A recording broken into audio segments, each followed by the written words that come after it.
Boa tarde a todos. Sempre bom estarmos aqui, né? Motivo de alegria e felicidade para todos nós.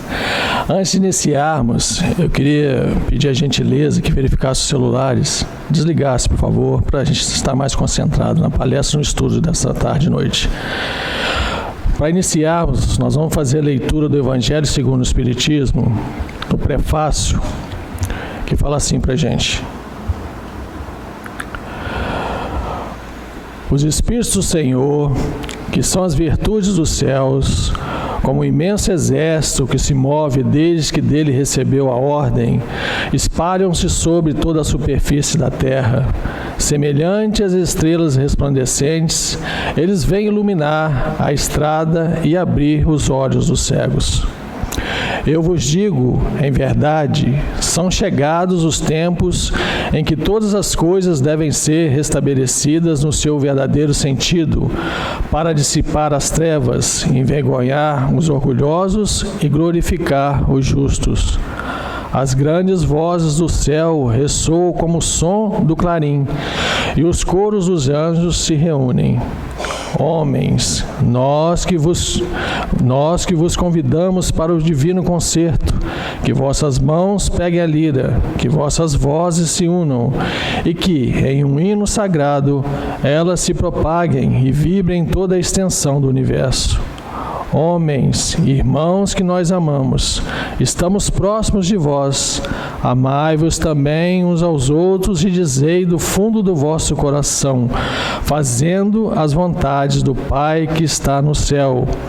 Senhor, Senhor, e podereis entrar no reino dos céus. O Espírito de verdade. Vamos agora levar nosso coração e agradecer. Querido Jesus, equipe benfeitora aqui presente, Dr. Erma, nosso irmão, amigo e companheiro de todas as horas, só temos a agradecer ao Mestre. Queremos agradecer por essa casa de oração que está sempre de portas abertas a nos receber. Essa casa que nos ensina, nos fortalece e nos estimula à prática do bem maior. Que possamos estar hoje receptivos e atentos à palavra do nosso querido irmão Leonardo e que possamos, ó Mestre, não só entender e compreender, mas nos esforçarmos a praticar e vivenciar no nosso dia a dia, nossa vivência de trabalho, familiar, em todos os momentos que tivermos. Obrigado, Senhor, que o Senhor possa nos envolver e que esteja conosco hoje e sempre em nossos corações. Que assim seja.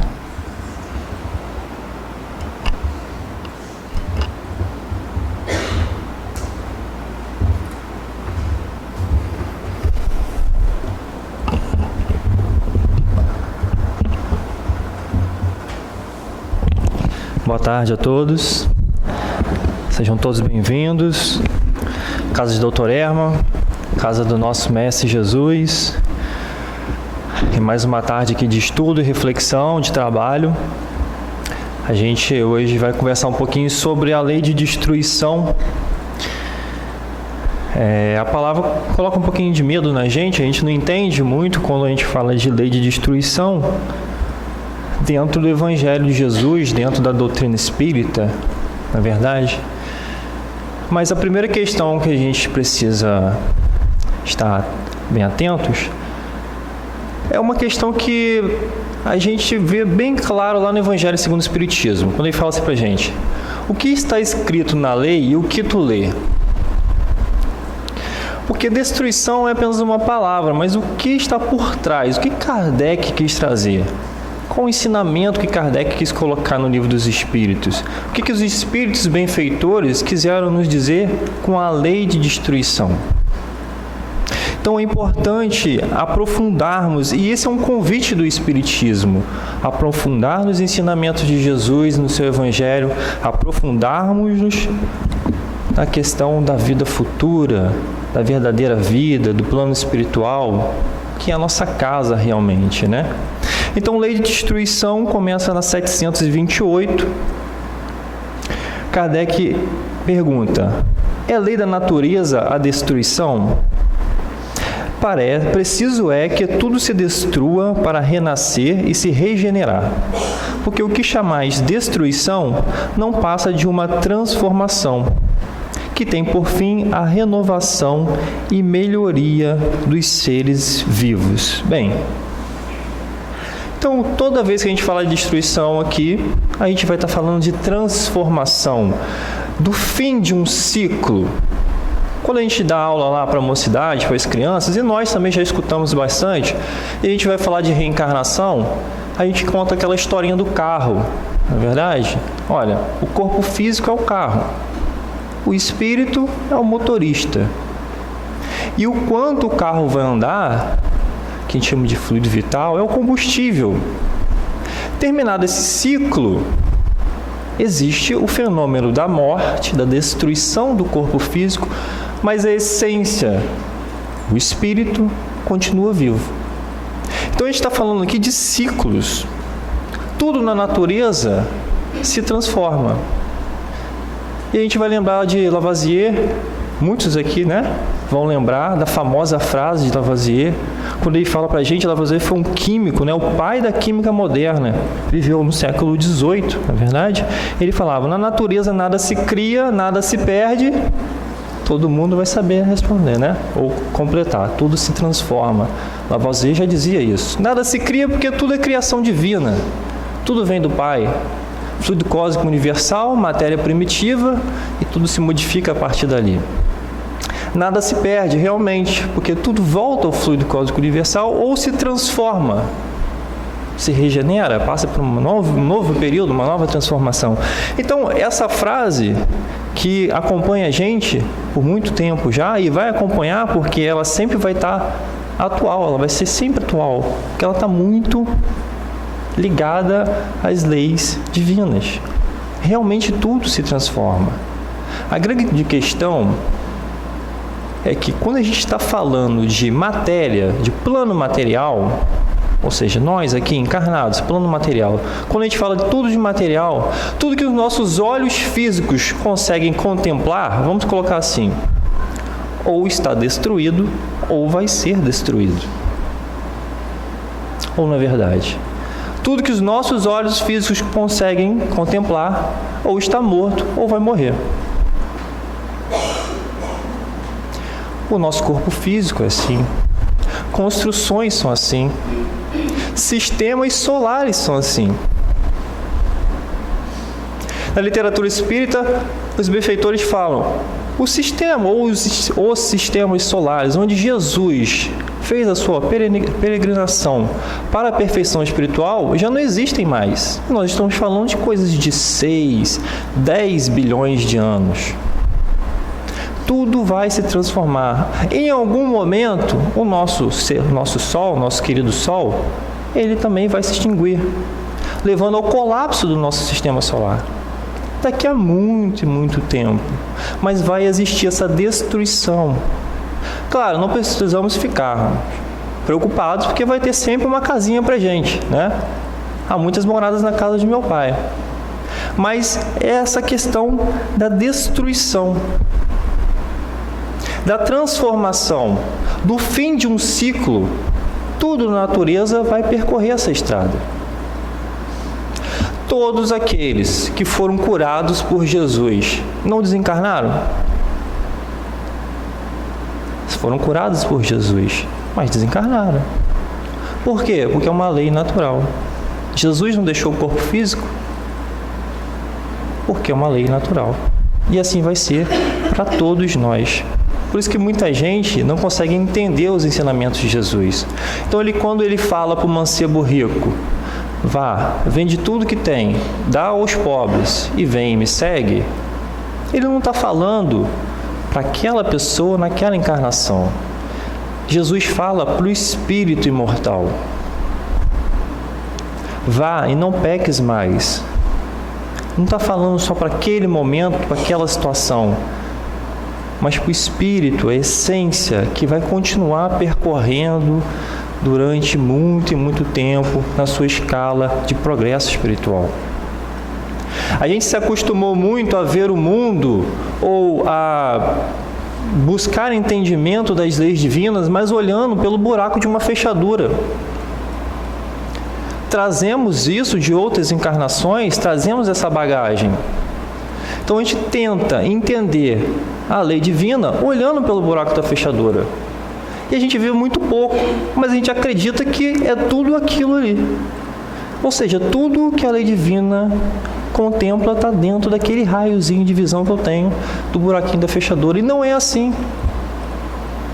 Então, quando você lê lei de destruição, ora, destruição faz parte da lei divina, que história é essa? Está muito complicado, muito estranho. Então é preciso abrir a nossa visão, deixar de olhar por esse buraquinho. E isso é o que o Evangelho, através da doutrina espírita, faz com todos nós. E é uma maravilha. Por isso que precisamos ser gratos pela doutrina espírita. O que a doutrina espírita fala para a gente? Olha, assim como a ciência trouxe revelações das leis que regem a matéria, assim como o microscópio trouxe para a gente a possibilidade de adentrarmos ao mundo dos infinitamente pequenos, ou do telescópio, para que a gente possa adentrar ao mundo da vastidão universal, a doutrina espírita traz essa lente que revela a vida como ela é. Alarga a nossa concepção. Começamos a entender que a vida não é só matéria, não é uma só, porque senão a gente vai ficar sempre preso ao sentimento de injustiça. Quando uma mãe perde o seu filhinho em eternidade, mas por quê? Tão pequenino. Quando um ente querido nosso desencarna, mas por que comigo? Por que ele? Uma doença grave, uma limitação física. Se a gente não tem essa condição, se a gente não tem esse olhar mais apurado e mais ampliado da vida, a gente acha que Deus é injusto. Isso é absolutamente errado. Então a gente volta lá no Evangelho segundo o Espiritismo, que trata no capítulo 2, ponto de vista. É preciso mudar o ponto de vista. Como você está olhando a vida? É só o agora? Porque o agora, e unicamente agora, vai levar a gente para a estrada do materialismo. Então, quem aqui já não escutou? A vida é uma só, vamos fazer isso logo. Ou quem nunca escutou? Não tem ninguém olhando, vamos fazer. Lê do engano. Para o espírita isso é inadmissível. Porque quando ele fala, não tem ninguém vendo, ninguém vai saber disso. E a nuvem de testemunhas. E todos aqueles que nos acompanham, todos aqueles que assinaram para permitir a nossa reencarnação, estiveram juntos no planejamento reencarnatório, e que estão lá vibrando pela gente, para que a gente vença o mundo. E a gente começa com esses pensamentos. Nós, então, espíritas, estudantes do Espiritismo, é inadmissível uma coisa desse tipo. Então, o ponto de vista é a vida futura, essa percepção maior do que realmente é a lei divina que a gente precisa entender. A destruição do corpo físico. Bem, se a destruição de tudo que é material faz parte da lei divina, a do corpo físico também, isso não quer dizer que a gente não precisa tratar e cuidar muito bem dele. E aí eu me recordo da história do jumentinho com Francisco de Assis, quando o Frei Leão fala para ele: Pai Francisco, existe uma pessoa que está maltratando muito o jumentinho que ele tem. Não cuida direito. e eu estou ficando um pouquinho triste com essa situação, gostaria de ajudar. O que você falaria para essa pessoa que está maltratando esse jumentinho? Aí falava, que crueldade grande essa, né? Precisaríamos falar com essa pessoa para que tratasse bem, porque o jumentinho ajuda nas tarefas e precisa de todo respeito, todo carinho e todo amor. E aí então ele fala, e o Pai Francisco, né, o Francisco de Assis fala, então fala isso para a pessoa, para que ela se comova, né, abra um pouquinho aí, fique atento a essa questão e trate bem do jumentinho que ele tem. Ele fala assim, então tá, eu vou repetir tudo isso para você, porque a pessoa que está maltratando o jumentinho é você mesmo, Pai Francisco. Ele fala, ele não entende, né? É como assim? Você vem maltratando o seu corpo físico, não cuidando dele. O corpo físico é uma dádiva divina. Precisa de carinho, precisa de atenção, de cuidados, como o Senhor mesmo disse. E ele, numa reflexão rápida, fala, realmente, estava enganado. E a partir de agora, tratarei de forma diferente desse meu jumentinho, agradecendo todos os dias por esse corpinho físico que Deus me deu, para que eu pudesse, através dele, realizar as obras que me foram confiadas. Então, é preciso que a gente cuide. A essência sempre vai ser o espírito. Mas isso não quer dizer que a gente, à revelia, abandone as coisas materiais. Vocês não cuidam da casa de vocês? A casa limpinha, bem tratada, não é um ambiente muito mais agradável? Assim tem que ser com tudo que é material. A lei de destruição precisa ser a lei de destruição de Deus. Ele determina quando, como, com quem. Cabe a todos nós, com tudo aquilo que nos foi confiado de material, preservarmos o máximo possível. A questão do corpo físico é essa. Sócrates dizia isso. Ele separava muito bem. Falava, no momento da morte de Sócrates, quando ia ingerir o veneno e um dos seus discípulos tentou de alguma forma libertar, ele falou, não fique preocupado. Não vão me matar. Sócrates, não vou morrer. O que vai morrer é o corpo físico. Mas ele cuidou do seu corpo até o último momento em que viveu. Precisamos entender isso. Precisamos entender a bênção que é a reencarnação, a oportunidade divina de estarmos aqui, dando mais um passo para a nossa evolução espiritual. As aflições, as angústias, as dificuldades, elas vão aparecer mesmo. Vamos passar por muitas dificuldades. É a nossa condição enquanto espíritos encarnados num planeta de provas e expiações. E as dores são realmente muito grandes. O Espiritismo não está aqui para dizer que você não vai sentir dor, não vai ser dolorido. Não é isso. Mas ele está aqui para dizer que a essência continua. Então, todos aqueles que perdem entes queridos, que estão passando por dificuldades de todos os matizes, o Espiritismo pede paciência, fé e coragem, porque tudo vai passar.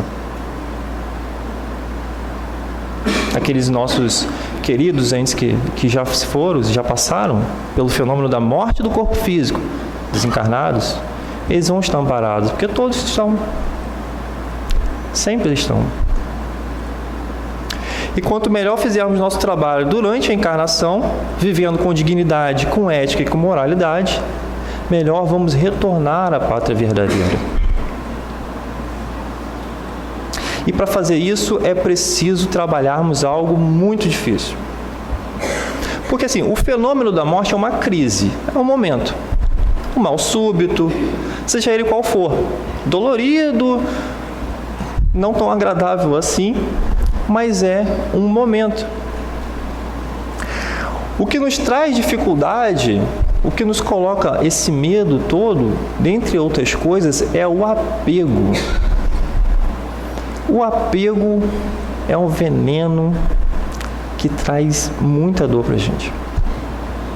Todos nós somos apegados a alguma coisa na matéria. Alguns a um sapato antigo, outros a uma joia de família, uma casa. Há aqueles que compram um carro, mas se chover não sai de carro. Não, porque vai sujar. Aqueles que compram um tapete, mas não pode pisar. Não pode pisar não. Não, meu tapete, não pode pisar. Aqueles que compram uma joia, mas nunca saem, não, porque podem roubar, podem... É um apego muito grande que a gente tem a tudo. Sem contar o apego sentimental, que no exagero chega à posse. O ciúme exagerado que traz a posse. Não, é meu. A gente acha que consegue controlar tudo. A gente acha que vai poder levar esses bens materiais quando a gente retornar, mas isso não vai acontecer. Então, uma das grandes angústias que temos é o apego. Algo que a gente precisa trabalhar de forma muito forte. Novamente falando para uma plateia espírita, de encarnados e desencarnados, como exercitar a mediunidade com Jesus se dentro do nosso coração o apego ainda é tão forte? A gente está falando de mediunidade, abnegação e devotamento. O esquecimento de si, a doação ao próximo. A doação da maneira ética de viver, para que esteja sintonizado sempre com os benfeitores amigos. A doação do próprio corpo físico, que você se coloca à disposição na psicografia, por exemplo, para que o espírito tome a sua mão e escreva, ou a psicofonia, ou tantas. Então esse apego é uma erva daninha, um espinhozinho que acaba machucando a gente sempre. A gente precisa estar muito atento, muito atento. Enquanto a gente não conseguir nos livrarmos desses sentimentos, nós ainda vamos passar por momentos de extrema dificuldade. E é por isso que nós estamos reencarnados, é por isso que nós estamos estudando a doutrina espírita e o Evangelho de Jesus. Então, nesse bate-papo inicial, a gente viu que existe uma lei de destruição, que ela é necessária, ela faz parte de uma lei divina, mas a gente consegue categorizar em duas partes. A destruição necessária, que é uma condição divina, e aí a gente vai fazer uma pequena explanação com relação a algo que surge, que traz muita dúvida nas pessoas, que é a questão da alimentação por outros seres vivos, alimentação à carne vermelha e tudo mais. E é uma questão delicada, mas o Livro dos Espíritos traz bem claro para a gente. O mundo é de matéria, seu corpo é material, precisa de energia para se movimentar, para viver.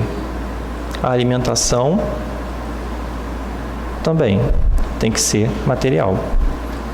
A questão de se alimentar por outros animais não é uma coisa contrária à lei divina. O que é contrário à lei divina é o abuso. O que é contrário à lei divina é você matar por prazer, é você desmatar para, de alguma forma, aumentar o seu volume financeiro, suas riquezas, é o desperdício. Eu me recordo que um tempo atrás eu vi um filme que tratava dessas duas situações.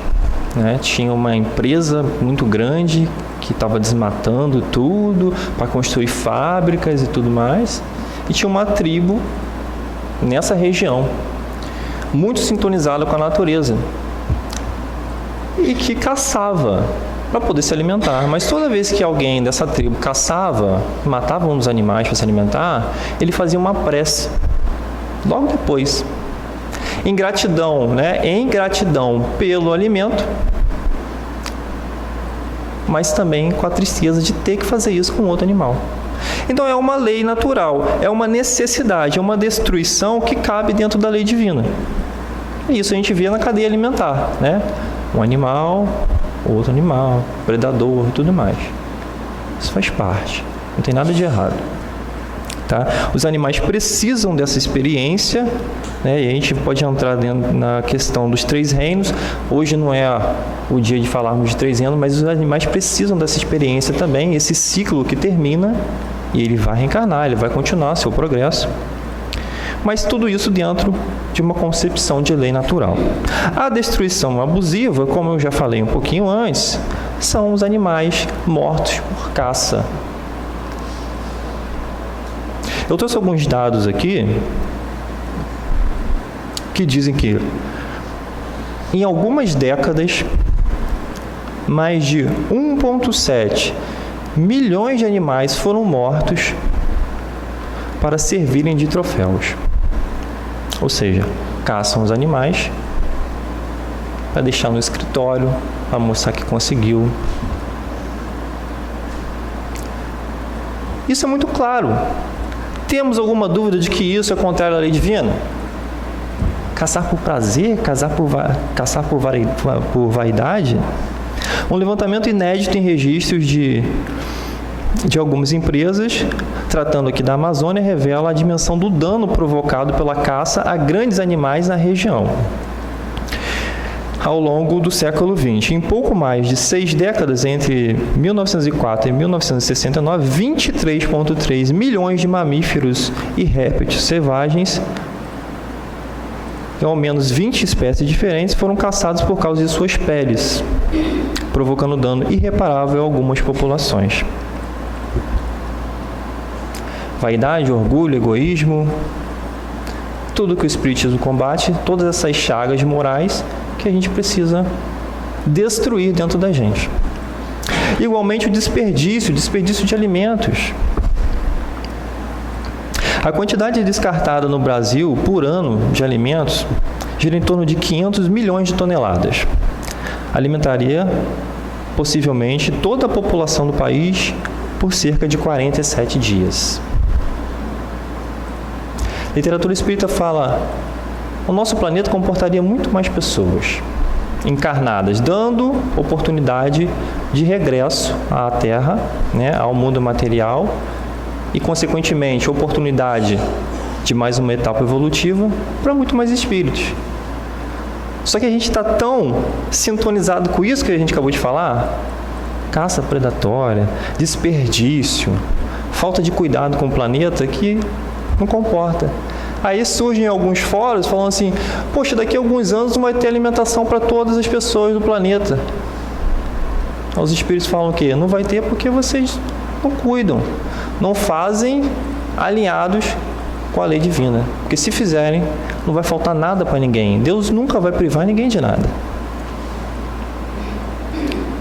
Então, essa é a destruição abusiva. E por que será que a lei de destruição ela vem junto com a lei de conservação? Porque existe uma lei de conservação também, não é? Mas essa lei de conservação ela traz para a gente outro ponto extremamente importante.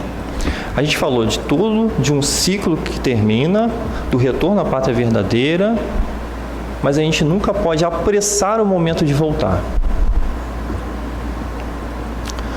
A lei de conservação ela vem para equilibrar com a lei de destruição. Ninguém tem o direito de apressar a destruição de algo ou alguém. Lá na pergunta 880, foi até um tema discutido, conversado na nossa palestra de quinta-feira aqui na casa, tem um estudo do Evangelho às quintas-feiras, às 20 horas. A pergunta 880, quando Kardec pergunta: qual o primeiro de todos os direitos naturais do homem? O de viver.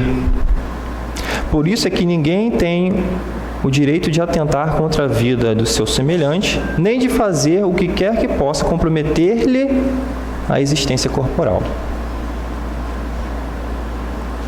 Então a gente não pode colocar como desculpa que a lei de destruição é uma lei divina e eu antecipar o meu momento de retornar à pátria verdadeira, extinguindo o meu corpo.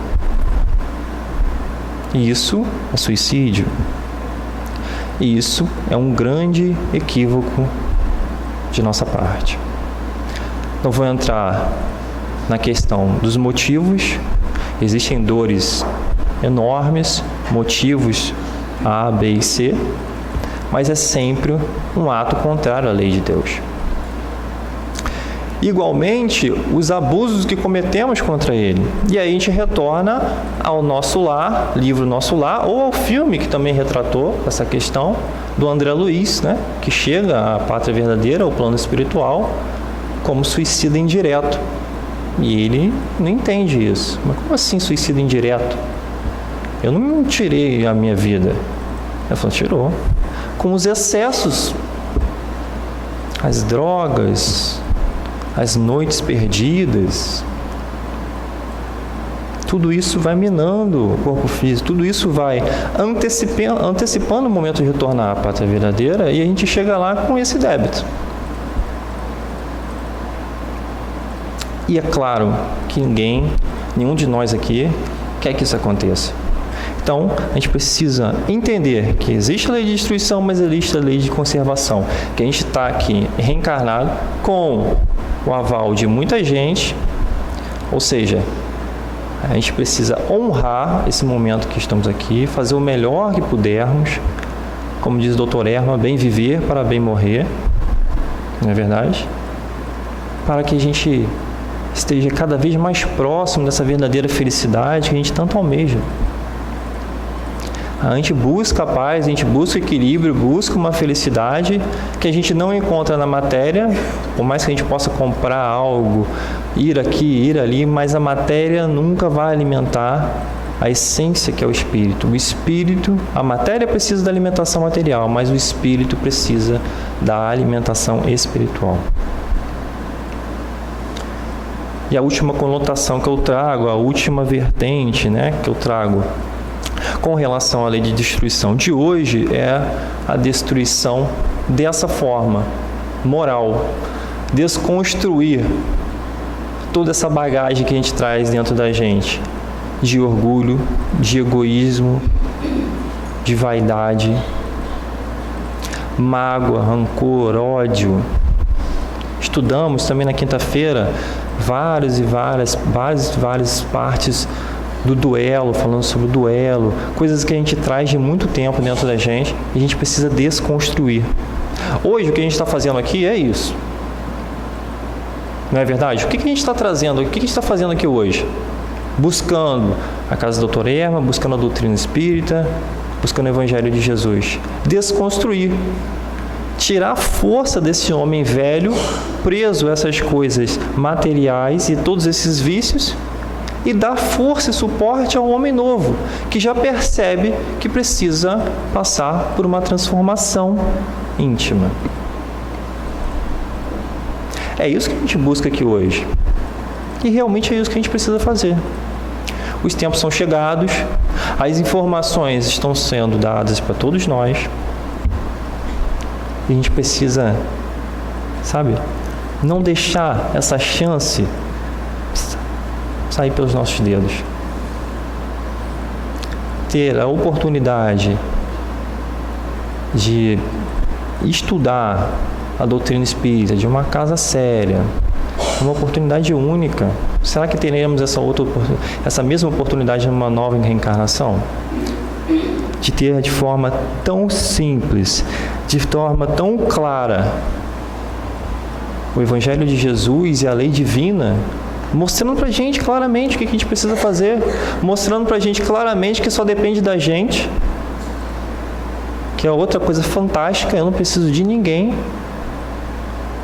Nesse conceito, eu preciso melhorar, preciso alavancar, vamos colocar assim, as minhas virtudes, as qualidades do coração, para que eu consiga esse prêmio tão querido que é essa verdadeira felicidade, a paz de consciência, paz no coração. Essa é uma parte da lei de destruição que a gente começa estudando hoje. É um pouquinho, resumido, um pouquinho de tudo para que a gente entenda, que a gente consiga absorver e praticar cada vez mais as leis divinas, o Evangelho, que aí com certeza a gente vai estar no caminho certo. Que o Mestre Jesus nos abençoe.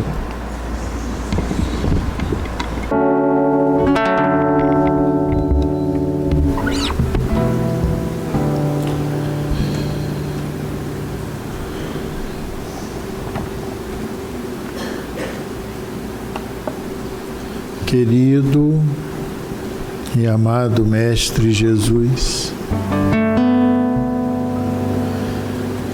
que nos envolve com a tua vibração de carinho e de amor, que busca promover a aproximação daqueles que podem nos ajudar nas nossas dificuldades diárias.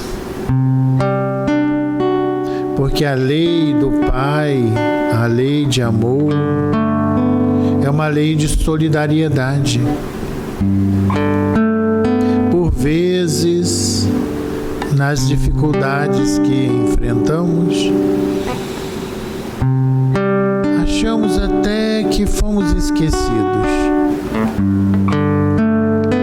Mas quando a gente para, quando a gente medita, quando a gente analisa, a gente descobre que sempre teve alguém a nos proteger e amparar em todos os instantes de nossa vida.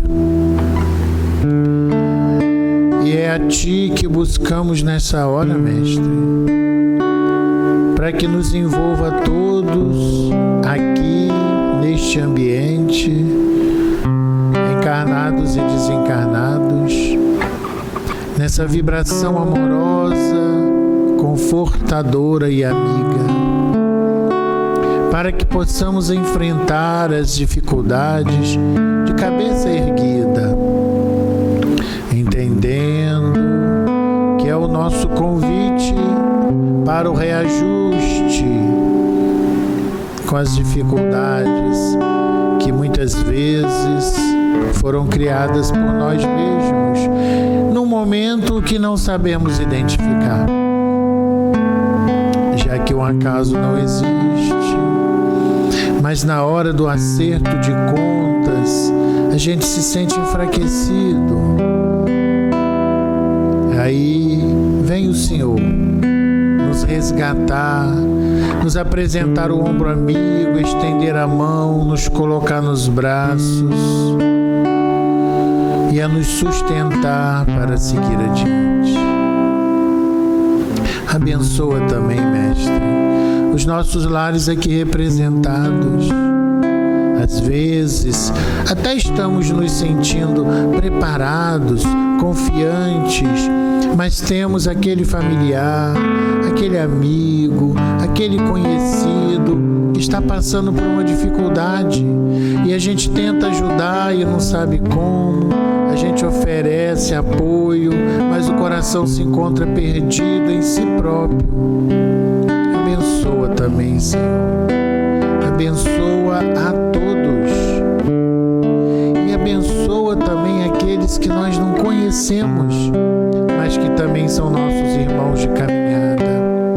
Porque o Senhor nos apresenta a realidade da família universal, da família espiritual. Todos somos irmãos, todos centelhas divinas, todos precisamos uns dos outros. Então, Mestre, a nossa súplica desta hora é a paz, é o carinho, é a proteção, é o aconchego, é aquela vibração calorosa e amorosa para que possamos nos sentir fortes, determinados a seguirmos com a nossa trajetória individual de testemunho para darmos conta das necessidades que temos. A vida é bela, mesmo quando se apresenta com obstáculos. A experiência encarnatória é libertadora para aqueles que verdadeiramente se comprometem consigo próprio na trajetória evolutiva. Que a paz que sentimos nesta hora permaneça conosco hoje e sempre, que assim